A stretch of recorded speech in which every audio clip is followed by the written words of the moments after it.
E aí galera, beleza? Aqui quem fala é o professor Tiago e a aula de hoje é sobre o reino protoquitista, parte 1. Bora lá? O reino protoquitista é formado por seres eucariontes, unicelulares ou pluricelulares, autótrofos ou heterótrofos, sendo os protozoários e as algas os representantes deste reino. Nesta videoaula, vamos aprender sobre os protozoários. Os protozoários são seres eucariontes, unicelulares e heterótrofos, podendo ser de vida livre ou parasitas. A maioria dos protozoários é de vida livre, encontradas no ambiente aquático, fazendo parte do zooplâncton, que nada mais é do que todos os seres vivos microscópicos e heterótrofos que ficam flutuando na água. Entretanto, há espécies de protozoários que são parasitas, ou seja, vivem em um hospedeiro, se aproveitando dele, prejudicando-o e causando doenças, como a doença de Chagas, a malária, a amebíase e a leishmaniose. Vamos agora para a classificação dos protozoários. Os protozoários podem ser classificados em grupos diferentes, de acordo com a presença e o tipo de estrutura de locomoção, como os flagelados, os ciliados, os rizópodes e os esporozoários. Os flagelados, como o Trypanosoma cruzi, causador da doença de Chagas, são protozoários que possuem flagelo, uma estrutura longa que atua como estrutura de locomoção. O flagelo pode ser único ou numeroso. Os ciliados, como o Paramécio, são protozoários que possuem cílios, estruturas curtas que atuam como estrutura de locomoção.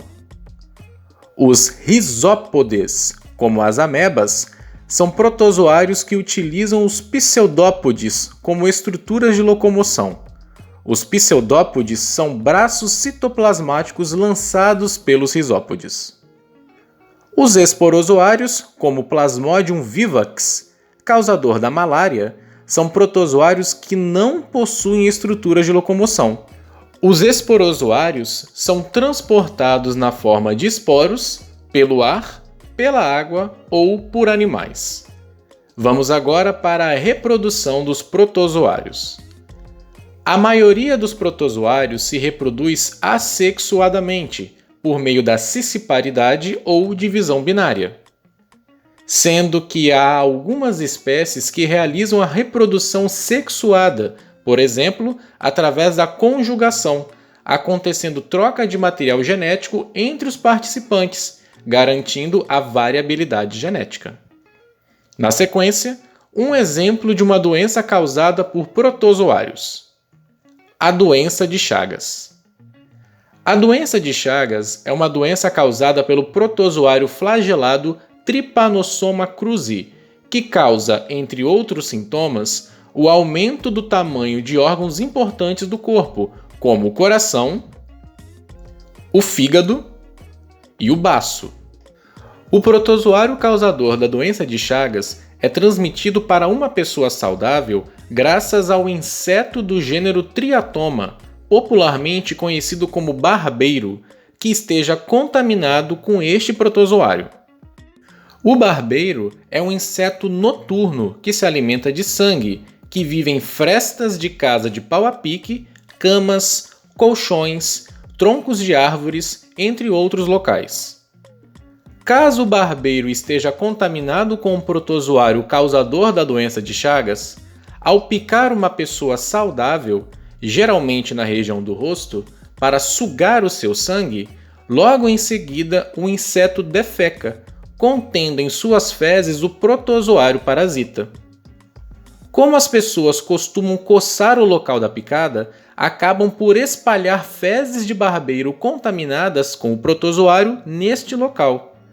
Desta maneira, o protozoário consegue cair na corrente sanguínea pelo orifício da picada, vivendo inicialmente no sangue e, na sequência, irá para os músculos que formam alguns órgãos do corpo, como o coração, o fígado e o baço.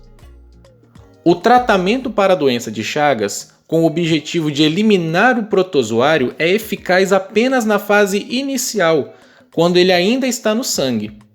Entretanto, nos casos mais avançados, quando o protozoário já se encontra na musculatura de órgãos, usa-se medicamentos apenas para controlar os sintomas.